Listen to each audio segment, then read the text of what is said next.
Partai Komunis Indonesia (PKI) adalah partai politik berideologi komunis yang berdiri pada tanggal 23 Mei tahun 1920 di Semarang, Jawa Tengah. PKI awalnya adalah bagian dari organisasi Sarekat Islam yang kemudian beralih ke sosialisme. Dalam sejarahnya, PKI mengalami beberapa peristiwa penting yang turut membentuk perjalanan politik Indonesia pada abad ke-20. Tanda pagar periode awal dan pemberontakan tahun 1926 sampai tahun 1927. Pada awal kemunculannya, PKI aktif dalam pergerakan buruh dan anti-kolonial. Namun, salah satu peristiwa besar pertama yang melibatkan PKI adalah pemberontakan pada tahun 1926 sampai tahun 1927.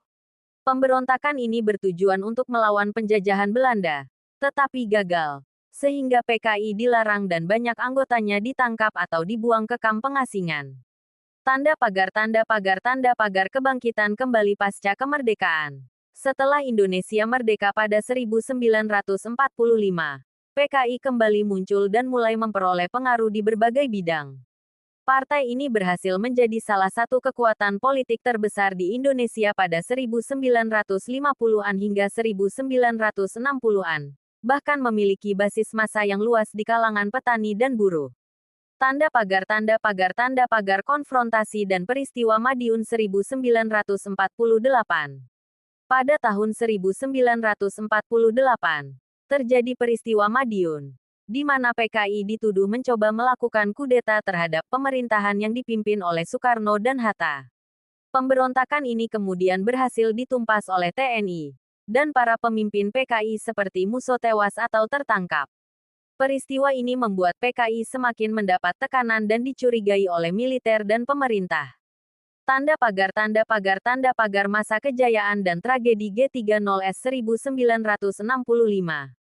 Pada awal 1960-an, PKI mencapai puncak pengaruhnya dengan menjadi partai terbesar keempat di dunia setelah Uni Soviet, Tiongkok, dan Vietnam. PKI mendukung program-program politik Presiden Soekarno, yang juga menjalankan konsep Nasakom, nasionalis, agama, komunis sebagai upaya menyatukan ideologi yang berbeda di Indonesia. Namun, pada tanggal 30 September tahun 1965, terjadi peristiwa yang dikenal sebagai Gerakan Tanggal 30 September G30S. Dalam peristiwa tersebut, sejumlah jenderal TNI terbunuh. PKI dituduh sebagai dalang di balik aksi ini, meskipun hingga kini terdapat perdebatan mengenai siapa yang benar-benar bertanggung jawab. Setelah kejadian tersebut, militer di bawah pimpinan Mayor Jenderal Soeharto mengambil tindakan keras dengan melakukan penangkapan besar-besaran terhadap anggota dan simpatisan PKI.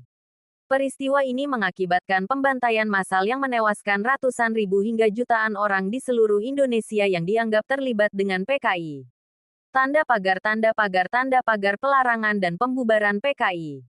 Setelah peristiwa G30S, PKI dilarang secara resmi di Indonesia. Dan sejak saat itu, ideologi komunisme dilarang di negara ini.